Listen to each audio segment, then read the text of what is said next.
അമേരിക്കയോട് എതിർത്ത് നിൽക്കുന്ന രാജ്യങ്ങളെ തന്റെ വരുതിക്ക് കൊണ്ടുവരാൻ പ്രസിഡന്റ് ഡൊണാൾഡ് ട്രംപ് ആകട്ടെ പയറ്റുന്ന ഒരു തന്ത്രം തന്നെയാണ് ടാരിഫിനെ ആയുധമാക്കിയുള്ള നീക്കങ്ങൾ.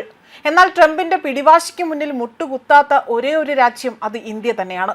അമേരിക്കയുടെ ടാരിഫിൽ തെല്ലുപോലും കുലുങ്ങില്ല എന്ന് മാത്രമല്ല, ഇന്ത്യക്ക് യാതൊരുവിധ പ്രശ്നങ്ങളും ഉണ്ടായില്ല എന്നതാണ് ശ്രദ്ധേയമായ കാര്യം. എന്നാൽ ഇന്ത്യ പാക് സംഘർഷം നിർത്താൻ താൻ ഉപയോഗിച്ച ആയുധം തീരുവയാണ് എന്ന് വീണ്ടും വീണ്ടും ആവർത്തിക്കുകയാണ് ട്രംപ്. എന്നാൽ ഇപ്പോൾ സ്വന്തം രാജ്യത്ത് ഒരു പ്രശ്നമുണ്ടാകുമ്പോൾ ട്രംപിനാകട്ടെ അതിൽ പരിഹാരം കണ്ടെത്താൻ കഴിയുന്നില്ല എന്നതും ഒരു വാസ്തവമാണ്.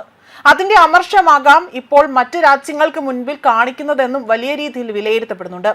എന്നാൽ ട്രംപിനെ പിന്തള്ളിക്കൊണ്ട് പുടിന്റെ വലിയൊരു വരവോട് കൂടി തന്നെ വലിയ രീതിയിലുള്ള പ്രശ്നങ്ങൾ ഇനി ഉണ്ടാകുമോ? അതായത് ഇപ്പോൾ ഇറാനും US-ഉമായി തന്നെ വലിയ രീതിയിൽ സംഘർഷങ്ങൾ നടക്കുകയാണ്.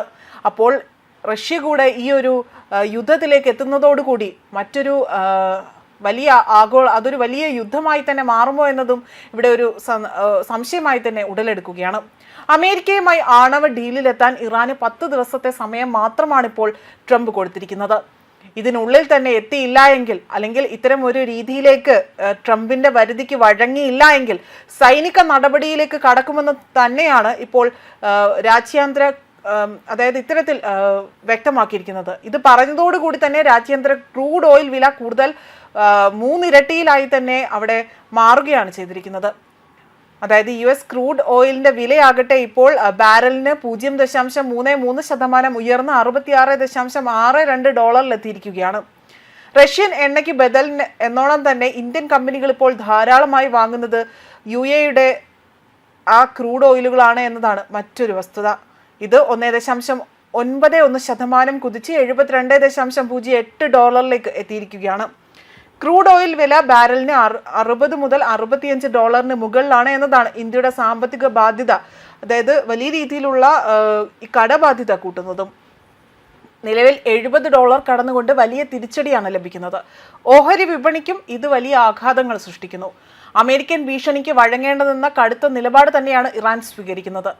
ആക്രമിക്കാനാണ് തീരുമാനമെങ്കിൽ അതായത് ആക്രമിക്കാനാണ് തങ്ങൾ തീരുമാനിക്കുന്നതെങ്കിൽ അതേ നാണയത്തിൽ തന്നെ കൂടുതലായുള്ള തിരിച്ചടികൾ പ്രതീക്ഷിക്കാമെന്ന് തന്നെയാണ് ഇറാൻ ഇവിടെ മുന്നറിയിപ്പ് നൽകുന്നത്.